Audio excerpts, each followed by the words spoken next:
Kebiasaan membersihkan lubang telinga dengan benda-benda yang tidak lazim seperti peniti, jepitan rambut, bulu ayam, anak kunci, bahkan cotton bud, sekalipun harus segera Anda akhiri.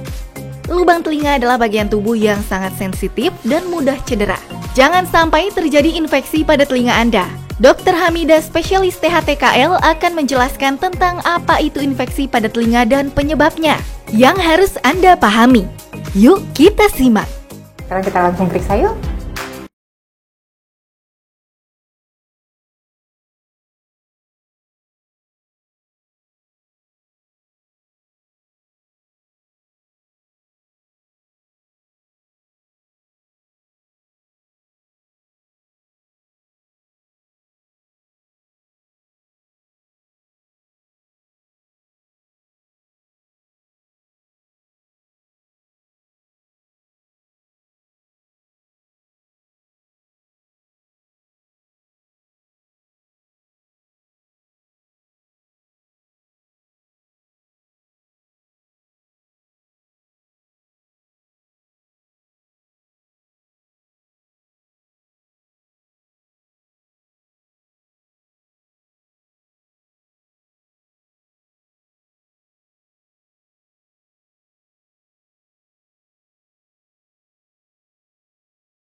Ya, kalau dari gambar ini sih sebenarnya nggak ada indikasi ke arah infeksi.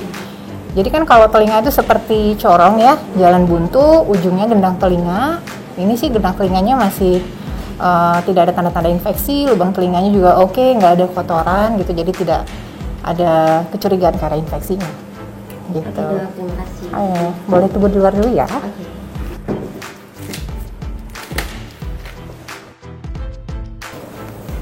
Pasien tadi datang dengan keluhan pada telinga dan khawatir akan terjadi infeksi pada telinganya. Namun, setelah pemeriksaan tidak ada masalah apa-apa. Infeksi pada telinga sebenarnya adalah sebuah kondisi di mana terjadinya radang pada struktur telinga kita yang biasanya disebabkan oleh infeksi virus, bakteri, macam-macam. Infeksi pada telinga dapat menyebabkan gangguan pendengaran dan juga terasa nyeri, dikarenakan adanya peradangan dan juga penyumbatan oleh cairan. Tapi sebenarnya apakah yang dimaksud dengan infeksi telinga? Infeksi pada telinga sebenarnya ada terbagi dari 3 tipe. Yang pertama yaitu infeksi pada telinga bagian luar, kemudian infeksi pada telinga bagian tengah dan telinga bagian dalam. Nah, gejalanya sendiri memang tergantung dari lokasi infeksi yang terjadi pada telinga tersebut. Misalnya pada infeksi telinga luar, pasien bisa mengeluhkan adanya rasa nyeri pada telinga maupun bengkak pada lubang telinga. Nah, ini juga bisa berakibat adanya gangguan pada kemampuan mendengarkan suara. Lalu pada infeksi telinga tengah bisa juga gejala yang muncul seperti keluarnya cairan dari lubang telinga. Hal tersebut karena ada penumpukan cairan di belakang gendang telinga sehingga mencoba mencari jalan keluar dan merobek gendang telinga. Nah, dengan adanya robekan pada gendang telinga ini, tentu saja secara tidak langsung si pasien juga akan mengeluhkan adanya gangguan pada telinga. Untuk demam, sebenarnya tidak selalu terjadi pada kasus infeksi pada telinga. Jadi bisa terjadi atau disertai dengan demam ataupun tanpa demam.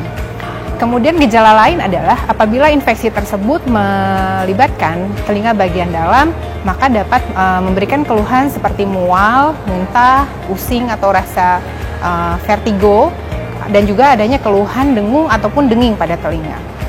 Keluhan yang dapat terjadi pada penderita yang mengalami infeksi pada telinga tergantung dari lokasi terjadinya infeksi. Namun pada umumnya, keluhan yang dapat muncul adalah yang pertama yaitu nyeri. Nyeri yang dirasakan bisa pada saat menyentuh daun telinga ataupun nyeri yang dirasakan di dalam telinga seperti rasa tertusuk. Keluhan lainnya adalah gangguan pendengaran. Jadi pada pasien-pasien yang mengalami infeksi pada telinga bisa mengeluhkan gangguan pendengaran, biasanya adalah pada kasus infeksi pada telinga tengah. Selain itu, infeksi pada telinga juga bisa memberikan sensasi rasa penuh pada telinga atau telinga seperti terasa tertutup dan juga mengganggu kemampuan mendengar dari si penderita. Infeksi telinga sering terjadi akibat kebiasaan yang salah, memasukkan benda-benda yang tidak semestinya ke dalam lubang telinga, seperti bulu ayam, anak kunci, maupun jepitan rambut. Waspada juga bagi Anda yang memiliki alergi, Anda rentan terkena infeksi telinga. Lantas apa ya yang menjadi faktor risiko seseorang dapat terkena infeksi telinga? Faktor risiko yang dapat memicu terjadinya infeksi pada telinga sebenarnya bermacam-macam. Salah satunya misalnya infeksi yang terjadi pada telinga luar bisa disebabkan akibat seringnya kita mengorek-ngorek telinga kita. Ataupun pada orang yang sering kemasukan air pada telinganya, sebagai contoh pada perenang. Selain itu, infeksi pada telinga tengah juga beresiko terjadi pada orang yang sering mengalami infeksi pada saluran pernafasan dan juga adanya gangguan pada rongga hidung kita. Seperti contoh, adanya tulang hidung yang bengkak ataupun adanya mandel pada belakang hidung pada usia anak.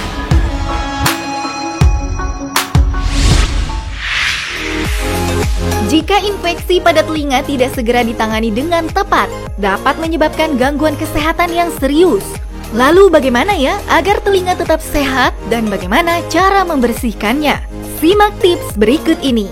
Hindari diri Anda dari infeksi telinga yang dapat memberikan komplikasi yang berbahaya. Dengan cara, yang pertama, untuk orang yang sering berenang dapat memberikan perlindungan pada telinga sehingga telinga tidak menjadi mudah basah ataupun lembab.